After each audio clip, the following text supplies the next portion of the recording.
شهر رمضان الذي أنزل فيه القرآن. السلام عليكم ورحمة الله وبركاته. بسم الله الرحمن الرحيم. نحمده ونصلي ونسلم على رسوله الكريم وعلى آله وصحبه أجمعين، أما بعد. فيقول الحق تبارك وتعالى: أعوذ بالله من الشيطان الرجيم. بسم الله الرحمن الرحيم. يا أيها الذين آمنوا كتب عليكم الصيام كما كتب على الذين من قبلكم لعلكم تتقون. صدق الله العظيم.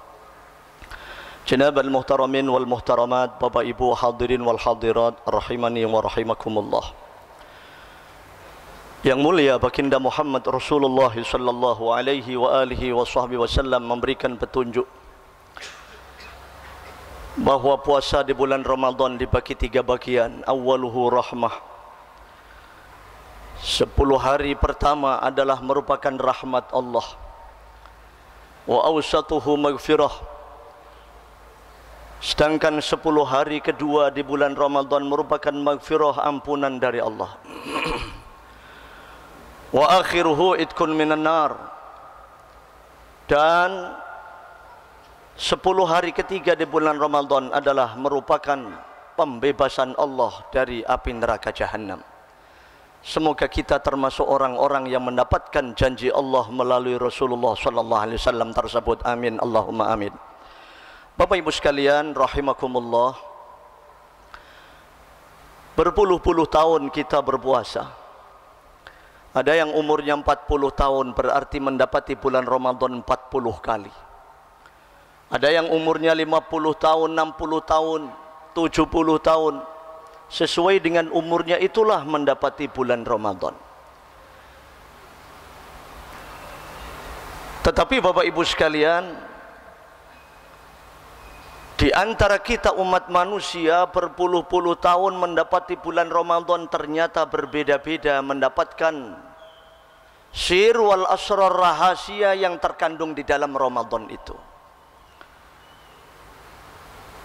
Salah satu di antaranya adalah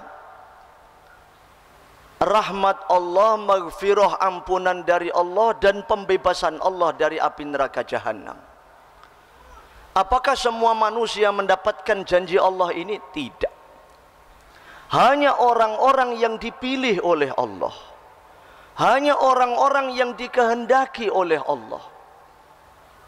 Hanya orang-orang yang mendapatkan kemuliaan, kejayaan, kesuksesan, tanda-tanda kebahagiaannya baik di dunia maupun di akhirat yang kekal abadi selama-lamanya. Salah satu di antaranya mendapatkan sifat sabar. Kalau ilmu sabar itu mudah saja, Pak. Baca buku sebanyak-banyaknya bab tentang sabar, tahu bagaimana sabar itu. Membaca kitab bab tentang sabar, berpuluh-puluh kitab, tahu, dapat ilmunya, ilmu sabar. Tetapi sifat sabar tidak, hadirin. Sifat sabar ini tidak akan dapat diperoleh kecuali hanya dengan praktek.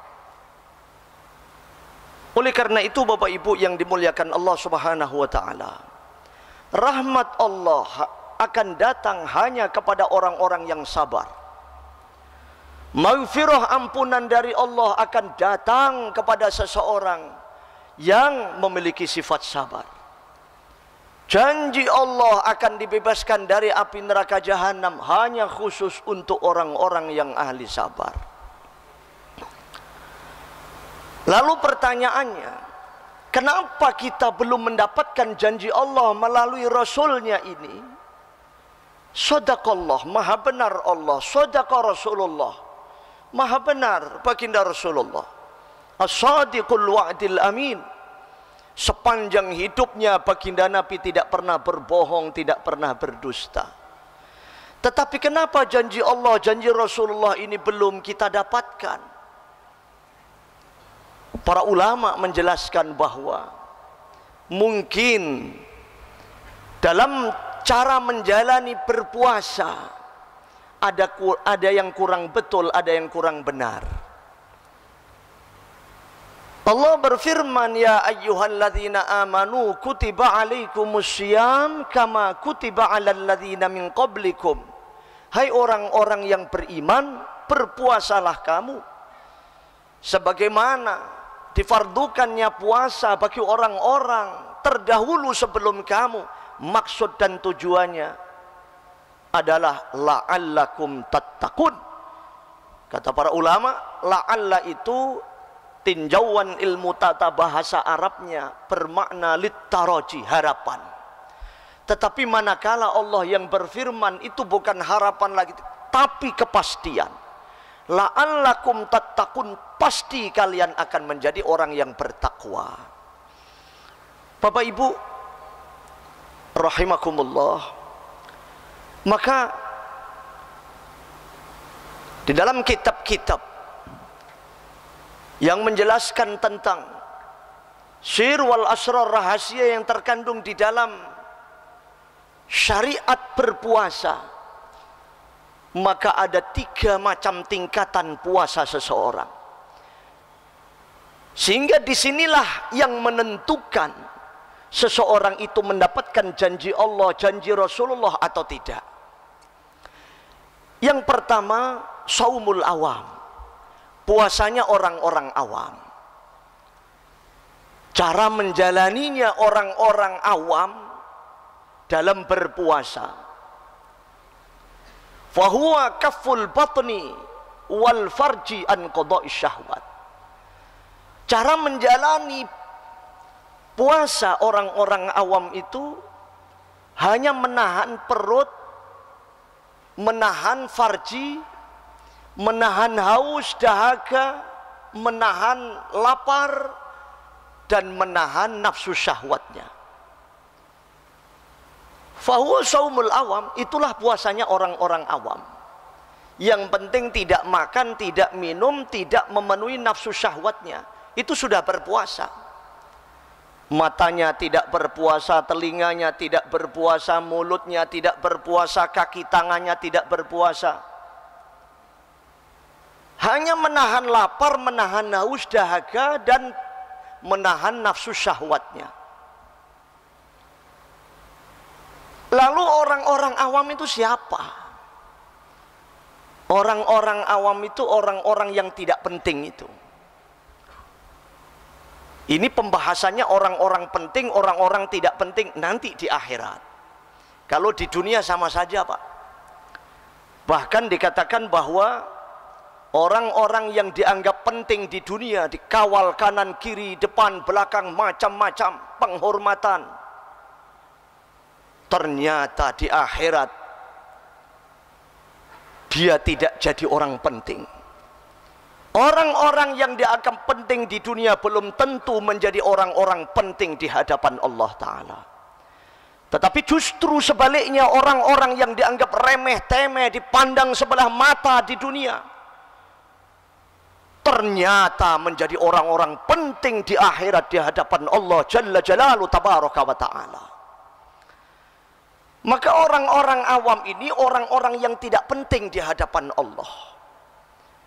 Cara berpuasanya hanya menahan lapar, menahan haus, menahan nafsu syahwatnya. Matanya berbuat maksiat, telinganya mendengar suara maksiat, mulutnya pun berbicara maksiat, kaki tangannya bergerak untuk berbuat maksiat. Tidak berpuasa.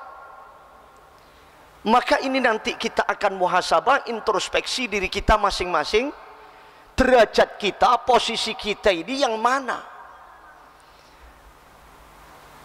Kemudian tingkatan yang kedua yang lebih tinggi daripada yang pertama tersebut, yaitu saumul khawas, puasanya orang-orang penting, orang-orang istimewa. Fahuwa saumus salihin, itulah puasanya orang-orang saleh. Semoga kita termasuk golongan mereka insyaallah. Amin Allahumma amin. Lalu bagaimana cara menjalani puasanya orang-orang penting, orang-orang istimewa, orang-orang saleh itu? Kata para ulama, fahuwa kafful jawarih anil atham. Di samping menahan lapar, haus, dahaga, menahan nafsu syahwatnya, maka kafful jawarih anil atham, menahan seluruh anggota tubuhnya, mulai dari ujung rambut sampai ujung kaki, ikut berpuasa semuanya. Matanya berpuasa, telinganya berpuasa, mulutnya berpuasa, kaki tangannya berpuasa. Berpuasa jauh dari perbuatan maksiat dan dosa. Ini puasanya orang-orang soleh, orang-orang khawas, orang-orang penting, orang-orang istimewa di hadapan Allah Jalla Jalalu Tabaraka wa Ta'ala. Ma'asyiral hadirin rahimakumullah. Sehingga Nabi sabdakan dalam sebuah hadis yang sahih, khamsatu asya tuhbitus shaum. Ada 5 perkara yang dapat membatalkan puasa. Dalam hadis ini 5 perkara itu ada 2 pandangan, ditinjau dari 2 sudut pandang. Kalau ditinjau dari sudut pandang puasanya orang-orang awam, orang-orang yang tidak penting itu, 5 perkara ini tidak dapat membatalkan puasa.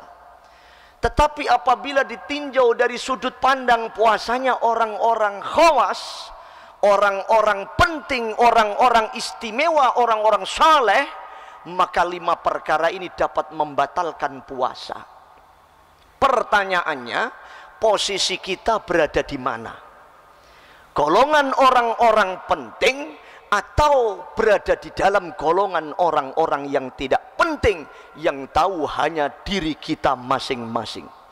Saudara-saudara kaum muslimin muslimat, jamaah subuh yang dimuliakan Allah Subhanahu wa Ta'ala, bagaimana cara menjalani orang-orang berpuasa yang dikatakan sebagai puasanya orang-orang istimewa, orang-orang saleh?